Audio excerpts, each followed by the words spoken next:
ஒரு உயரிய வளர்ச்சி பாதைக்கு கொண்டு சென்றவங்க இந்த 2 பேர் அப்படின்னு சொல்லி சொல்றாங்க. அதுக்கடுத்து இந்த ஹைக்கூ கவிதை உலக அளவில் பரவச் செய்தவர்கள் யாருன்னு பார்த்தீங்கன்னா R.H. Fields ஹைக்கூவை உலக அளவிற்கு கொண்டு சென்றவர் அப்படின்னு சொல்லி சொல்றாங்க. அடுத்தபடியா இந்த ஹைக்கூவின் அடிப்படை இலக்கணம் என்ன அப்படின்னு பார்த்தோம்னா 3 வரிகளை உள்ளடக்கிய கவிதை.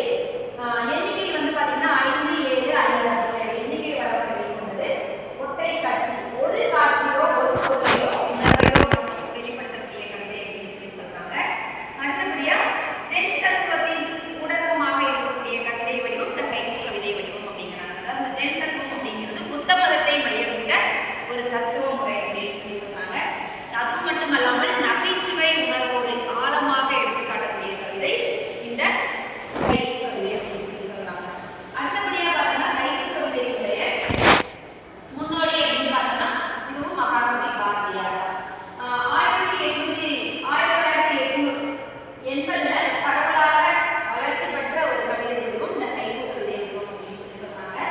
நவீன கவிஞர்கள் யாரெல்லாம் அப்படின்னு பார்த்தோம்னா அமுதபாரதி, அறிவுமதி, ஈரோடு தமிழன், கவலியூரன் இதெல்லாம் வந்து மிக முக்கியமானவர்களாக கருதப்படுறாங்க. அடுத்தபடியா இந்த ஹைக்கூ கவிதைகள் அந்த காலகட்டம் நம்ம ஏழோ காலகட்டம் சொன்னாலே 1603 இருந்து 1860 வரைக்குமே மிக குறுகிய நூல்களே வெளிவந்துள்ளன அப்படின்னாங்க. அதாவது 450 நூல்கள் மட்டுமே வெளிவந்துள்ளன அப்படின்னு சொல்லி சொல்றாங்க. இந்த கவி ஹைக்கூ கவிதைகள் வந்து குறிப்பிடத்தக்க ஒரு 4 கவிஞர்கள் பார்த்தோம் இல்லையா, அமுதபாரதி, அறிவுமதி, ஈரோடு தமிழன்பன், கவலியூரன். அமுதபாரதி என்ன எழுதியிருக்காரு அப்படின்னு பார்த்தீங்கன்னா புள்ளி பூவை எழுதியிருக்காரு. அறிவுமதி புள்ளி நுனி மணிமொழி, ஈரோடு தமிழன்பன் சூரிய விளக்கு அப்படிங்கிறத எழுதியிருக்காரு. கவலியூரன் நிரந்தர மின்னல் அப்படிங்கிற ஹைக்கூ கவிதையை கொடுத்திருக்காங்க. இந்த ஹைக்கூ கவிதையினுடைய கிளை வடிவங்கள் அப்படின்னா என்னன்னு பார்த்தோம்னா சென்றியு, விமரிப்பு, ஹைக்கூ, விமர்வு, விமர் சென்றியு போன்ற பல்வேறு கவிதை கிளை வடிவங்களை உள்ளடக்கியது இந்த ஹைக்கூ கவிதை அப்படின்னு சொல்லி சொல்றாங்க. அடுத்தபடியா இந்த ஹைக்கூ கவிதைகளுக்கு பாடல்கள் என்னன்னு பார்த்தோம்னா சில எடுத்துக்காட்டுகள் இங்கே கொடுக்கப்பட்டிருக்கு. சமூக சிக்கல்களை எடுத்துக்காட்டக்கூடிய ஒரு ஹைக்கூ கவிதை. பிம்பங்கள் அற்ற தன்மையில் ஒன்றிலொன்று முகம் பார்ப்பன சலமு கண்ணாடிகள், மரச்செடியின் கீழே தஞ்சமடைவது குருவி, சூழலியல் பாதுகாப்பை எடுத்துக்காட்டக்கூடிய கவிதை. விவசாயத்தின் முக்கியத்துவம், ஆலை இயங்கும் சங்கொலி ஒழிக்கும் போதெல்லாம் மாறினான் இளம் பறிகொடுத்த விவசாயி. அதுக்கடுத்து பாருங்க குழந்தைகளின் நிலை, தொட்டிலாக மாறியது குப்பை தொட்டி, கண்ணீருடன் சுசு. இப்படி பல்வேறு சமூக சிந்தனைகளை எடுத்துக்காட்டக்கூடியதாக இந்த ஹைக்கூ கவிதை அமைந்திருக்கிறது.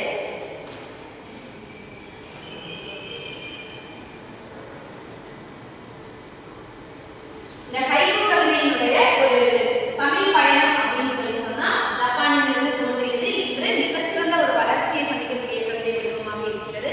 அதை தாண்டி இந்த ஹைக்கூ கவிதையினுடைய வேறு பெயர்கள் என்னன்னு பார்த்தோம்னா துலிபா, குருபா, சிந்தர், கரளி, விடுநிலைப்பா, மின்மினி கவிதை, வாமன கவிதை, அணிவுகளின் கவிதை, இப்படி பல்வேறு கவிதை பெயர்களால் அழைக்கப்படக்கூடியது இந்த ஹைக்கூ கவிதை அப்படின்னு பார்க்கிறோம். அடுத்தபடியா